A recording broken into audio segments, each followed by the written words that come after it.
What's up, everybody? My name is Shannon and I am still waiting for my Satyr, and today I'm going to tell you everything you need to know about Percy Jackson and the Olympians, Book 1, The Lightning Thief by Rick Riordan. So obviously this video is going to have lots and lots of spoilers in it, so if you want to avoid those, you can check out my spoiler-free review right up here. Okay, so the biggest takeaway from this book, and one of my favorite parts of this entire series, is that Luke is the Lightning Thief. Luke is the villain, and what's amazing is that his story parallels Percy, and you can see that Percy could very easily end up like Luke. So when you meet Luke, he is like this awesome dude. Like, he's kind of like a big brother character. Like, Annabeth has a crush on him. I totally have a crush on him. Like, he's super attractive, he's easygoing, he's laid back, and like, you just want to be his friend. And like, Percy becomes his friend really quickly. Like, he's super helpful, but there's something about him. Like, he's a son of Hermes, and he seems kind of resentful of his dad, but like, that's not anything new. Like, kind of all of the campers, especially Percy, kind of have that resentment because, you know, the gods are never around. They're too busy to like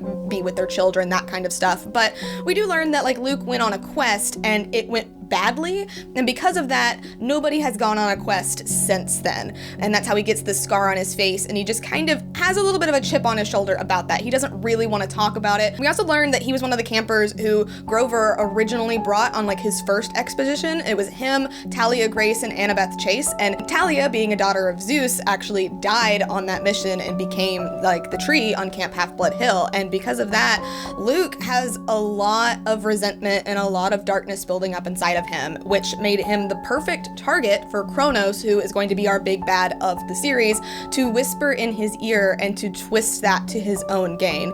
He uses this darkness that was building inside of Luke and amplifies it. He tells him that the gods don't know what they're doing anymore. Like, you need to let me rise, you need to let me bring the Titans back, and we'll start over. Like, we will let the strong, you know, inherit the earth. You will be one of the worthy ones. You will finally get to see the world in all of its glory. And Luke, being in this place that he's in, and not really having anybody supporting him, completely goes along with this, and he steals the lightning bolt, and his hopes was that it was going to start World War III, get all of the gods angry and fighting with each other. But he's just somebody who has all of this resentment in him and is finally just saying, why don't we just burn it all down? What is the point of it anymore? I'm sick of being here and I want to see the world, and this person says he can make it better and none of you guys are, so I'm gonna try my luck with him. And what's really cool about that is that Percy has the beginnings of that.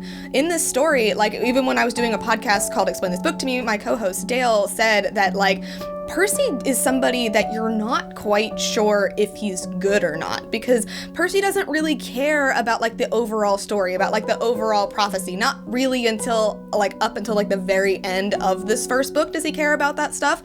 Really, he has like these selfish goals. Like, he just wants to help his friends. He just wants to rescue his mom, like that kind of stuff. And he has that resentment for his dad. He has that rebellious streak where he feels like he's being used by the gods and he feels like he's being made a fool of. And like, it would be very easy for Kronos to get inside of his head. And I really do think the difference here is that loyalty that Percy has, because if you've proven yourself to be somebody that he can trust, Percy's going to immediately latch himself onto you. That's why he becomes friends with like Chiron, Luke, Annabeth, all of them really quickly.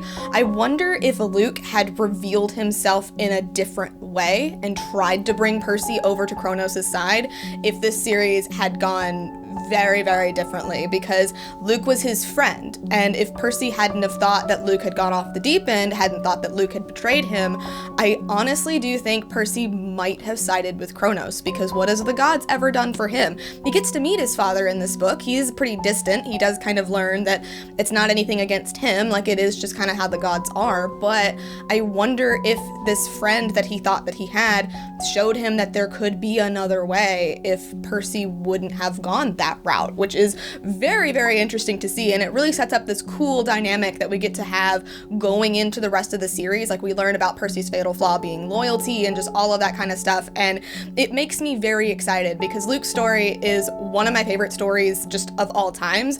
And you get to learn so much about him throughout this series, and seeing his origin, like, honestly, it still shocks me every time. I saw the movie before I read these books, and for some reason it still shocked me when Luke was revealed to be the villain. villain, so I was like, oh my god, but you were so cool. And like, it makes you wonder, you're inside Percy's head, like, why is this happening? Why is he doing these things? And you get to have all of those answers in the rest of the series. So obviously, I just spoiled the first book for you, but I still highly recommend you read these. Obviously, my channel is called Still Waiting for My Satyr, so these do have a very near and dear place to my heart. But thank you guys so much for watching this video. If you liked it, be sure to hit that like button down below, and don't forget to subscribe so you can talk books with me every week. That is everything I got for you today, and I'll see you guys next time.